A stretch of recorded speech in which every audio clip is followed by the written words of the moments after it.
আর এরপরই খবর পাওয়া যাচ্ছে আজই বাংলাদেশে ফিরতে পারেন খালেদা জিয়ার ছেলে তারিক রহমান। বাংলাদেশ ন্যাশনালিস্ট পার্টি বা বিএনপির অ্যাক্টিং চেয়ারম্যান এই তারিক রহমান দীর্ঘদিন বাংলাদেশ ছাড়া, তিনি ফিরতে পারেন তিনি বাংলাদেশে। কি খবর পাচ্ছি আমরা জানবো মৈত্রী আমাদের প্রতিনিধির কাছ থেকে। মৈত্রী, মিমি দেখো, এখনো পর্যন্ত বিএনপি সূত্রে আমরা যেটা জানতে পারছি যে আজকেই সম্ভবত তারিক রহমান লন্ডন থেকে ফিরে আসছেন, যিনি বিএনপির এই মুহূর্তের অ্যাক্টিং চেয়ারপারসন। এবং 2004 সালে যখন শেখ হাসিনা বিরোধী দলনেত্রী, সেই সময় তার ওপর তার হত্যার ছক করার অভিযোগ ছিল এই তারিক রহমানের বিরুদ্ধে এবং তাকে যাবজ্জীবন কারাদণ্ডের দণ্ডিত করা হয়েছিল। এবং তারপর থেকে দীর্ঘদিন তিনি বাংলাদেশ ছাড়া ছিলেন, বলা যেতে পারে ঢাকা ছাড়া ছিলেন, এবং তিনি লন্ডনবাসী ছিলেন। সাম্প্রতিককালে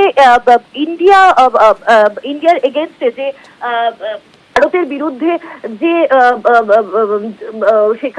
বাংলাদেশে যে প্রোপাগান্ডা বলা চলে, যে ক্যাম্পেইন চালানো হয়েছিল, ইন্ডিয়া আউট ক্যাম্পেইন,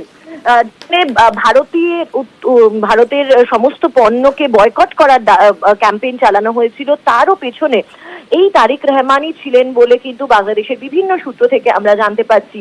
তারিক রহমান তিনি আজই ফিরে আসছেন বলে আমরা বিএনপি সূত্রে খবর পেয়েছি, এবং আজ সন্ধেবেলা তিনি ঢাকায় একটি র্যালিতে যোগ দিতে পারেন। ফলে খুবই তাৎপর্যপূর্ণ তারিক রহমানের বাংলাদেশে ফিরে আসা। সেক্ষেত্রে গতকালই দেখা গিয়েছে যে খালেদা জিয়া তার অফিসিয়ালি তাকে মুক্ত করা হয়েছে।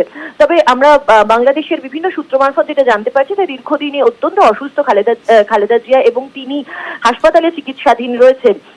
তবে তিনি প্যারোলে চিকিৎসাধীন ছিলেন, কিন্তু এখন তার জেল মুক্তিও ঘটে গেছে।